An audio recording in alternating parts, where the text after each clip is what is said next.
Este día vamos a hablar sobre el bautismo de Jesús. Note, ya lo ha dicho nuestro pastor Dani Perla en estos días anteriores, el Evangelio de Marcos es sumamente dinámico y vamos de lleno a algunos temas que para Marcos es importante que nosotros los tengamos claro en nuestra mente, porque estamos comenzando a poner las bases del viaje que nuestro Señor Jesús está realizando, el viaje hacia la cruz.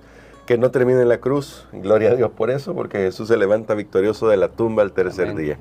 Pero vamos a orar para estudiar el tema de hoy. Querido Padre, gracias te damos porque nos das tu palabra para poder aprender más de ese mensajero especial o de ese mensaje especial que tú tienes para nosotros, que nos habla de nuestro Salvador, que es nuestro Señor Jesucristo. Y oramos en su nombre. Amén. Para este día, pastor, vamos a ir ya de lleno al Evangelio de Marcos para poder analizar justamente los textos que tienen que ver con el bautismo de nuestro Señor Jesucristo. Desde el verso 5 vamos a leer primero el verso 5 y luego voy a saltar, usted puede seguir leyendo ahí el texto hasta el verso 9. Verso 5 dice: y salían a él toda la provincia de Judea y todos los de Jerusalén, y eran bautizados por él en el río Jordán, confesando sus pecados. Está hablando de Juan, del que hablamos un poquito el día de ayer. Ahora el verso 9. Aconteció en aquellos días que Jesús vino de Nazaret de Galilea y fue bautizado por Juan en el Jordán. Y luego, cuando subía del agua, vio abrirse los cielos y al Espíritu como paloma que descendía sobre él.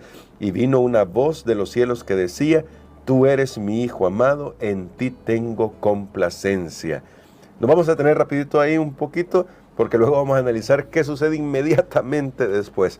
Pero pastor, ¿quiénes están presentes aquí en el bautismo y por qué es tan importante? Y hago la pregunta de esta manera porque sí, uno podría decir, bueno, ahí está Juan, ahí está el Señor Jesucristo y pues seguramente habría mucha gente por ahí, pero aquí hay mucho más en este pasaje. Totalmente, hay mucho lenguaje que está cargado de simbolismo y me llama la atención que habla de cielos abiertos. Nosotros lo podemos ver, bueno, porque descendió el Espíritu Santo, pero esto también tenía realmente un gran significado para los judíos en esa época. Ellos mismos tenían en sus escritos que los cielos abiertos se iban a dar cuando viniera el Mesías. O sea, aquí se están cumpliendo muchas cosas cuando viniera el Mesías, porque significaba, aquí está diciendo, hay una nueva era, ha comenzado una nueva era inaugurada por nuestro Señor Jesucristo. Por eso es que comienza el libro Principio del Evangelio de Jesucristo. Es como con decir, bueno, teníamos lo de antes, a partir de hoy es algo totalmente nuevo, es algo diferente, como decimos, antes de Cristo, después de Cristo. La venida de Jesús inauguró una nueva era para este mundo, los cielos abiertos. Recordemos que antes de la venida de Jesús habían pasado casi 400 años en el pueblo de Dios que no había habido revelación. Dios estaba en silencio, pero ahora Dios no está en silencio, ahora los cielos se abren. Ahora Él mismo declara, cuando Jesús es bautizado: tú eres mi Hijo amado. Luego tenemos ahí la figura del Espíritu Santo. Sé que cuando vamos al libro de Génesis, nosotros encontramos que la imagen de la paloma está relacionada con buenas noticias. ¿Dónde? Allá, Génesis capítulo 8, con el arca de Noé, cuando Noé estaba, había pasado casi un año ya que estaba dentro del arca por el diluvio, y entonces querían saber si había tierra donde pudieran posar ellos, entonces mandaron una paloma. ¿Recuerdan ustedes ese relato? Y luego viene una trayendo algo ahí, una ramita. Entonces era una esperanza. Aquí nos está hablando acerca del papel del Espíritu Santo confirmando estas buenas noticias. Vean cuánto hemos visto de estos simbolismos, o sea, lo que está sucediendo aquí. Y Marcos está reforzando su idea. Miren, señores, ya llegó el rey, ya vino el rey. Estas son las buenas nuevas que viene para traernos a nosotros esperanza. Y pastor, bueno, aquí resalta algo bien interesante que al principio, usted lo decía ya el día de ayer, nos presenta a Jesús como el Cristo, Hijo de Dios, pero aquí inmediatamente nos presenta también su faceta humana, como un hombre siendo bautizado, no a la inversa, no es él el que bautiza a Juan, sino que es bautizado, y usted decía ayer, mañana vamos a hablar un poco acerca de esa humildad que tiene Dios mismo al tomar la humanidad sobre él. Sí, realmente, aunque Jesús es el Cristo, pero en su tiempo, él fue conocido como Jesús de Nazaret. Nazaret era un lugar humilde, bueno, de hecho ahí lo dice, sí, vino de Nazaret. Que recordemos que alguien una vez exclamó, y de Nazaret puede salir algo bueno. Por un lado es el Hijo de Dios, como dice en otro texto, sus salidas son desde los días de la eternidad, en otro libro, pero por otro lado viene de Nazaret, porque recordemos, aunque Marcos, aquí que estamos estudiando, no habla de esa niñez de Jesús, de esa infancia, y todo eso nosotros sabemos muy bien que sí, efectivamente Jesús vivía en Nazaret cuando él comenzó su ministerio. Y tenemos aquí esa faceta, siempre la vamos a tener, porque de hecho Marcos es el único que llama a Jesús el Hijo del Hombre. Bueno, que Jesús mismo se llama el Hijo del Hombre, pero Marcos capta, registra esas palabras de Jesús, no lo hace ningún otro evangelista. Y por un lado es el Hijo de Dios, por otro lado es el Hijo del Hombre, aunque la figura Hijo del Hombre está relacionada con el libro de Daniel, sí, que más adelante vamos a estudiar.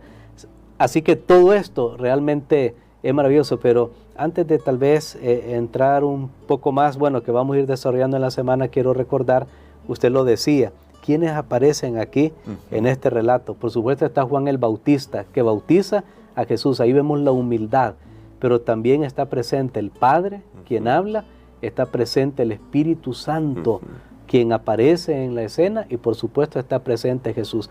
¿Sabe, hermano Gerson? Y aquí yo quiero decir algo.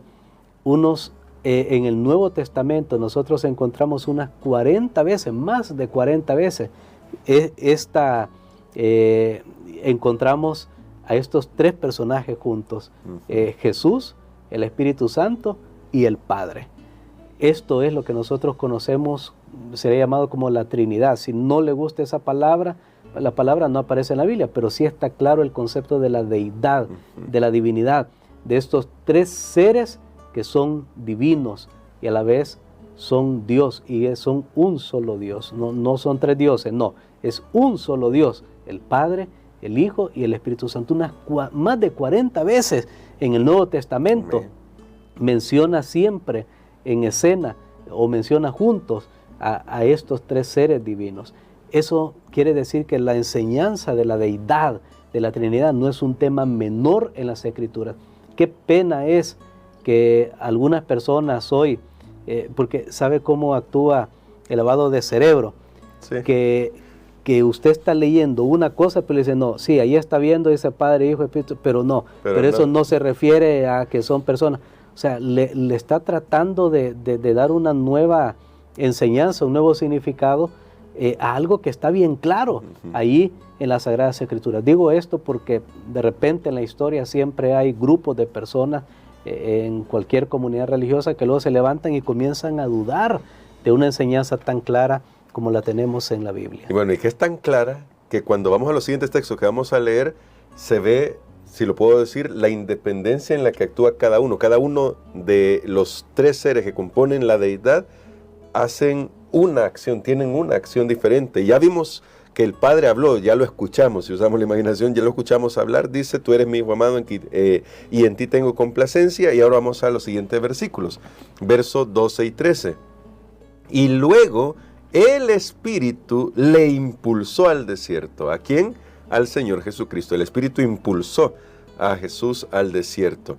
Y estuvo allí en el desierto 40 días y era tentado por Satanás y estaba con las fieras y los ángeles le servían. Y pastor, en este texto que debo decirlo es un poquito intrigante porque vemos al Espíritu Santo que actúa, como decía, como una persona que está impulsando a Jesús, pero lo está impulsando al desierto y ahí se va a enfrentar, ahora lo dice aquí con claridad, con Satanás, y además es bastante interesante la forma en que lo presenta Marcos. Está ahí rodeado de fieras, y aunque finalmente llegan los ángeles a servirle. ¿Cómo nos muestra esto el camino que está comenzando a transitar nuestro Rey, nuestro Mesías? Bueno, bien interesante. Marcos dice, luego el Espíritu Santo, a él no le interesan fechas, él es bien práctico. Marcos va al punto. De hecho, si ustedes notan aquí, no se menciona las tentaciones, No.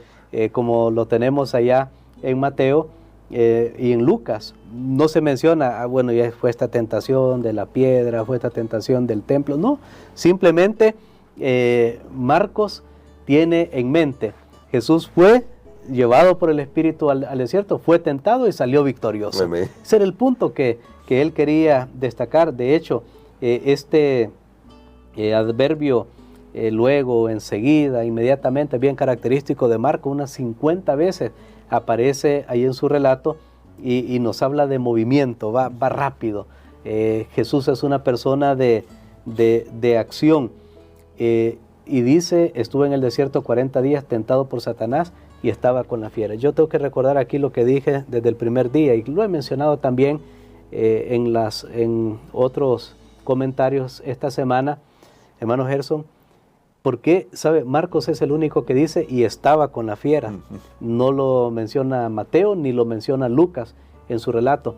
Porque recordemos que Marcos tenía en mente a esos cristianos que estaban sufriendo persecución. A esos cristianos que también estaban enfrentando las tentaciones. También estaban enfrentando al enemigo, a Satanás. Porque un personaje que está aquí presente en este relato es Satanás. Dice que fue tentado por Satanás. La palabra tentado significa poner a prueba. Satanás está ahí presente. Estaba con la fiera. Los cristianos estaban siendo lanzados a los animales que fueran devorados. Y entonces ahora ellos podían obtener en ese conflicto, en esa lucha, en esa persecución, en esa angustia, podían obtener confianza que su maestro, su Salvador, también había pasado por la misma experiencia. Creo que es lo que Marcos tiene en mente. Amén. Él fue victorioso, Jesús fue victorioso, y nosotros también podemos ser victoriosos en nuestras circunstancias. Amén. Bueno, qué mensaje tan lindo para nosotros. El Señor Jesús vino, comenzó a transitar su camino hacia la cruz, pero en cada paso salió victorioso, y esa victoria también quiere obtenerla, ya que la obtuvo Él, quiere otorgárnosla a nosotros. Pastor, creo que podemos orar por esto y pedir al Señor que nos ayude a aferrarnos al Evangelio, a nuestro Señor Jesucristo, porque al final Él es el Evangelio. Amén. Padre, gracias te damos, Señor, porque tenemos esta buena noticia. Jesús ha venido, Jesús ha enfrentado al enemigo en persona y ha sido vencedor. Ayúdanos a nosotros también para que no importa las circunstancias que estemos pasando, nos podamos aferrar a la victoria de Jesús. En su nombre lo pedimos. Amén. Amén.